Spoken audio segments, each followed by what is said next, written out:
Hey everybody, Chad with NatureBox Pet Emporium back for part number 3 of the custom Pygmy terrarium build. So as you can see, I have continued to texture the background, and that is 100% done. I've already added the drainage layer, which are hydro balls from ZoomEd. So the purpose of the drainage layer is to give your excess water a place to drain down to.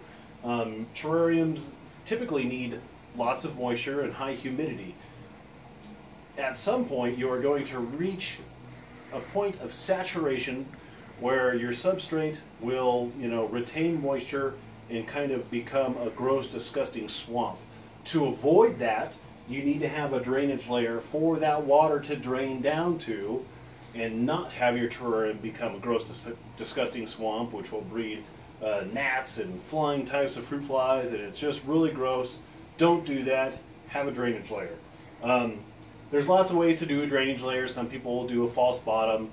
There's multiple different products out there, but I like hydro balls because 1, they're light, 2, they're cheap, and 3, it's easy. So it's light, cheap, and easy, which makes the terrarium, better for you. I also like that you can see. So if you're starting to mist a lot, and you're having a lot of water that settles to the bottom of your tank, you'll be able to see that water accumulate, and at that point you can go through steps to remove the water, or you'll just figure out that you need to mist a little bit less. You're putting too much water into your terrarium. So I recommend, depending upon the size of the terrarium, an 1 to 2 inch layer of hydro balls for just your excess draining. So on top of that, you'll need a division of some sort. On top of that division, you will put your substrate layer, which then you will plant your plants in, seed your springtails, isopods, etc. So what I like to use is New Zealand sphagnum moss. Sphagnum moss will be a suitable divider, keeping your soil out of your drainage layer and letting that water settle on the bottom, not becoming a swamp. So why do I use moss? Some people use screen. It's basically just screen. Screen is the most popular thing to divide your layers. I go against the common belief that screen is the best. I like using moss. Why? Because moss helps retain humidity. Moss will stay, moist. It reaches a point of saturation, but then when it gets too much, the water will drip down. So, it will stay moist, but only to a certain point. So that's why I use moss. It also looks good, and it is another natural element to a naturalistic terrarium. So what you need to do is take your long grain sphagnum moss, soak it and rehydrate it. They come in dehydrated blocks in a package sold by ZoomEd. That's what we use. So get a couple boxes of that and rehydrate it. They also sell it in small bales, which are great. And then you're ready to rock and roll. So just start layering the moss in the terrarium. No real rhyme or reason to it, because you're going to separate it and get it all spread out. So just kind of get it in there so you can work with it.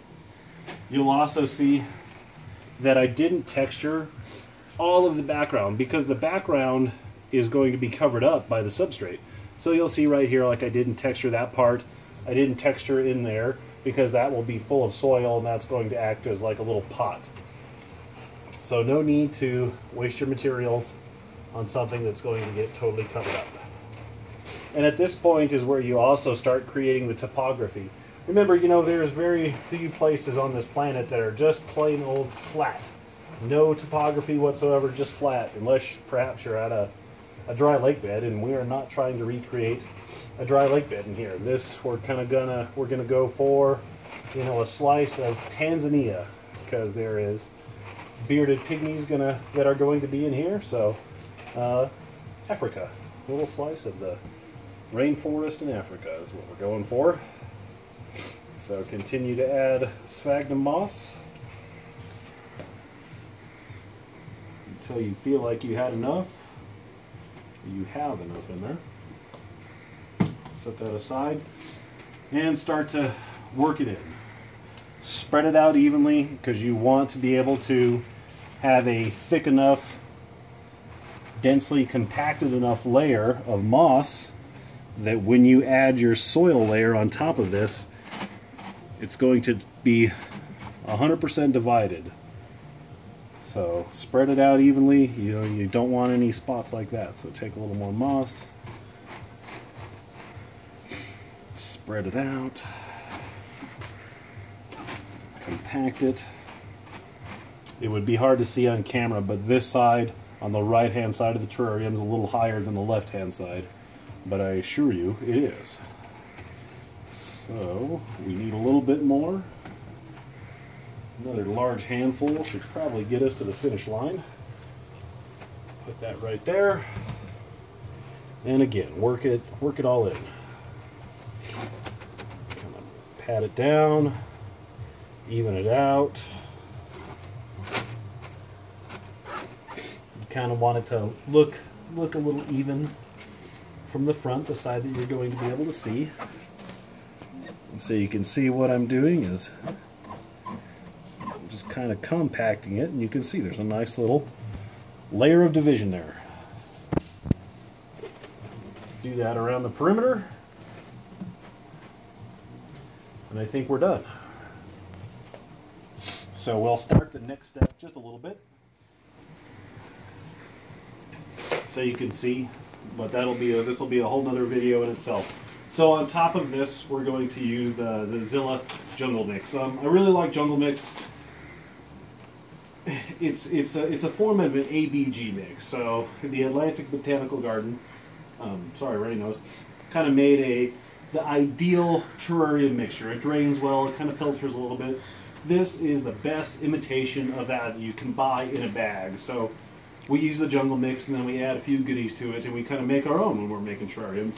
But you'll just add this into the terrarium.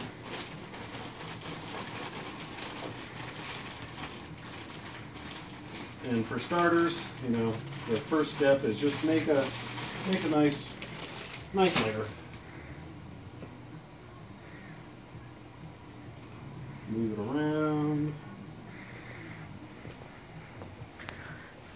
Cover up all the moss. Now you have your base soil layer. So from here, we're going to start adding more elements. We're going to add some more cork in it. We're going to get pieces of cork round, maybe use some cork as a planter. We're going to use some branches, different elements to add climbing structures for the pygmy chameleons. And then after that, we start to add the plants. There's going to be lots of plants in here, lots of bromeliads, lots of mosses, ground cover things, because we want it to look as naturalistic as possible with as much plant life in there as possible. So that concludes this segment of doing your drainage layer, separating your drainage layer from your base soil layer. The next video will be on adding topography, and then past that, we'll be doing some plants. So make sure you subscribe, like our Facebook page, and share this with a friend, for Pete's sakes. Thanks for watching.